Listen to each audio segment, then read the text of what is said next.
এভাবে ভাত খাওয়ার দৃশ্য দেখে বোঝা যায় জীবন তার কাছে বড় কষ্টের একটি নাম।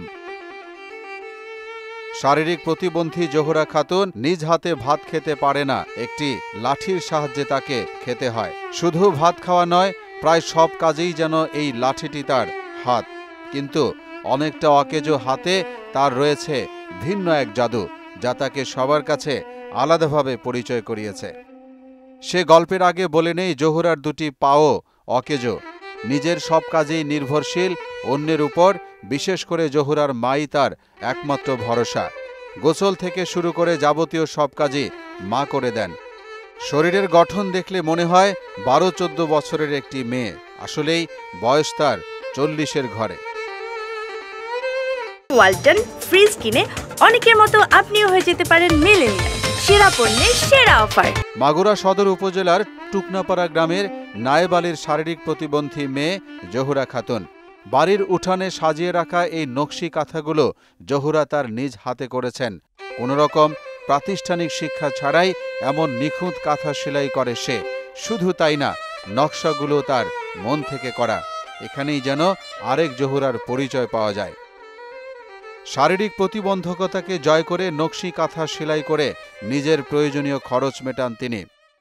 জি, আমি লোকে দেয় সেটা করি।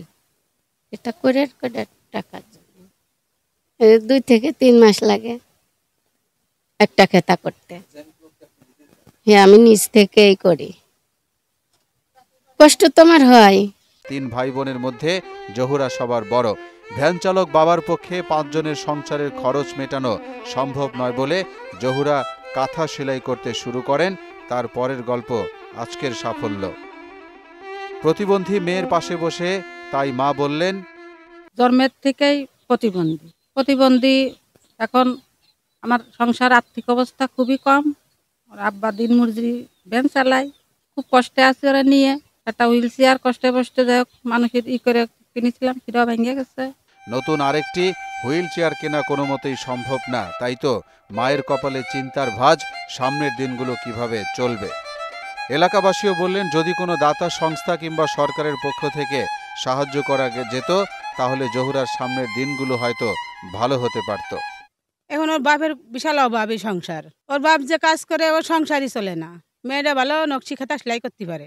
তার হাতের কাজ এত সুন্দর কাজ, আসলে মানে ভাষায় প্রকাশ করতে অবাক করা একটা বিষয় যে এত সুন্দর কাজ একটা প্রতিবন্ধী মেয়ে করতে পারে। আমার মনে হয় যদি কোনো দাতা সংস্থা বা সরকার যদি তার পাশে দাঁড়াতো, তাহলে হয়তো বা সে আরো ভালো কাজ উপহার দিতে পারতো সাধারণ মানুষের জন্য এবং বিভিন্ন কোম্পানির জন্য।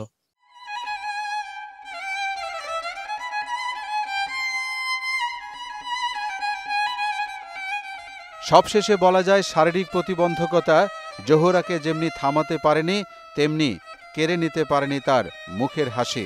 জোহরার চোখে মুখে এই হাসি যেন সবসময় লেগে থাকে, সে প্রত্যাশা সবার। মোহাম্মদ ওয়ালিউল্লাহ, মোহনা ডিজিটাল।